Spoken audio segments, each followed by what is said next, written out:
एक बार बादशाह अकबर अपने कुछ सिपाहियों को लेकर शिकार पर निकले। शिकार करते करते वे सभी वन में बहुत आगे निकल आए और रास्ता भटक गए।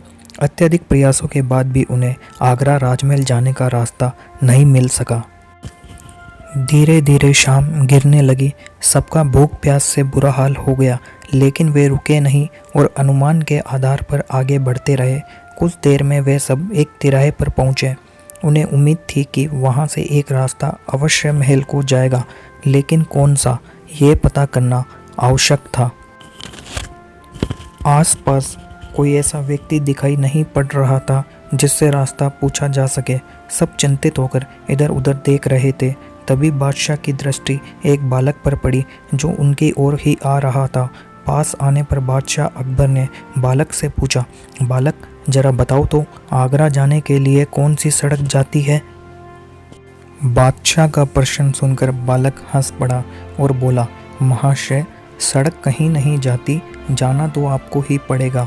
उसकी इस निर्भीकता और वाक्पटुता से बादशाह अकबर बड़े प्रभावित हुए और प्रसन्नचित होकर उससे बोले, बहुत वाक्पटु जान पड़ते हो बालक, तुम्हारा नाम क्या है? मेरा नाम महेश दास महाशय। और आपका नाम? बालक ने तपाक से उत्तर देते हुए प्रश्न भी कर दिया। मुस्कुराते हुए अकबर ने उत्तर दिया, तुम हिंदुस्तान के बादशाह अकबर से बात कर रहे हो। यह जानकर बालक ने सिर झुकाकर बादशाह अकबर का अभिवादन किया। अकबर ने अपनी उंगली से हीरे की अंगूठी निकालकर बालक को दी और बोले, बालक हम तुम्हारी वाक्पटुता और निडरता देखकर बहुत खुश हैं। हमारे राजमहल आना और यह अंगूठी हमें दिखाना, हम तुम्हें तुरंत पहचान जाएंगे और इनाम देंगे। चलो अब बता दो कि आगरा जाने का रास्ता किस ओर है। बालक ने अंगूठी ले ली और आगरा जाने का रास्ता उन्हें बता दिया। समय व्यतीत हुआ और महेश दास युवा हो गया। एक दिन उसने बादशाह से मिलने और उनके राजमहल जाने का विचार किया और उनकी दी हुई अंगूठी लेकर अपने घर से निकल पड़ा। राजमहल पहुंचकर वह हैरान रह गया। कीमती पत्थरों से निर्मित और बेहतरीन नक्काशी से सुसज्जित आलीशान राजमहल देखकर उसकी आंखें फटी की फटी रह गई। कुछ देर राजमहल को निहारने के बाद जब वह अंदर जाने को हुआ तो द्वार पर खड़े दरबान ने उसे रोक दिया। रुको, ऐसे कैसे अंदर चले जा रहे हो? बादशाह अकबर के द्वारा दी हुई अंगूठी दिखाते हुए महेश दास दरबान से बोला, महाशय मुझे जहाँपनाह से मिलना है। दरबान उसे राजमहल में प्रवेश देने के लिए राजी हो गया, किंतु इस शर्त पर कि बादशाह उसे जो भी इनाम देंगे उसका आधा हिस्सा वो उसे दे देगा। बीरबल ने शर्त मान ली। राजमहल में प्रवेश कर वह बादशाह अकबर के दरबार पहुंचा।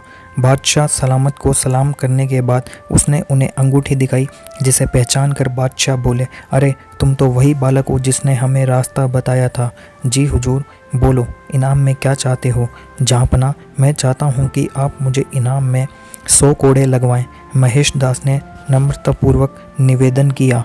यह निवेदन सुनकर बादशाह अकबर हक्के बक्के रह गए।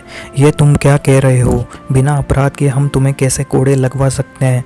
हुजूर, मुझे इनाम में 100 कोड़े ही चाहिए।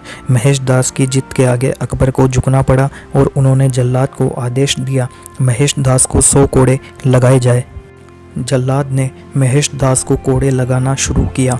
जैसे ही उसने 50 कोड़े पूरे किए, महेश दास बोला, बस हुजूर, ये मेरे हिस्से का इनाम था। इनाम का आधा हिस्सा मुझे अपने वचन के अनुसार आपके दरबान को देना है, इसलिए 50 घोड़े उसे लगाए जाए। यह कहकर बीरबल ने राजमहल में प्रवेश के लिए दरबान से हुई बातचीत का पूरा विवरण बादशाह अकबर को बता दिया। यह बात सुननी थी कि दरबार में ठाके लगने लगे। बादशाह अकबर ने दरबान को 50 की जगह 100 कोड़े लगवाए। महेश दास की बुद्धिमानी को देखते हुए उन्होंने कहा, महेश, अपनी बुद्धिमानी के कारण आज से तुम बीरबल कहलाओगे। और अपने नवरत्नों में सम्मिलित करते हुए उसे अपना मुख्य सलाहकार नियुक्त कर लिया।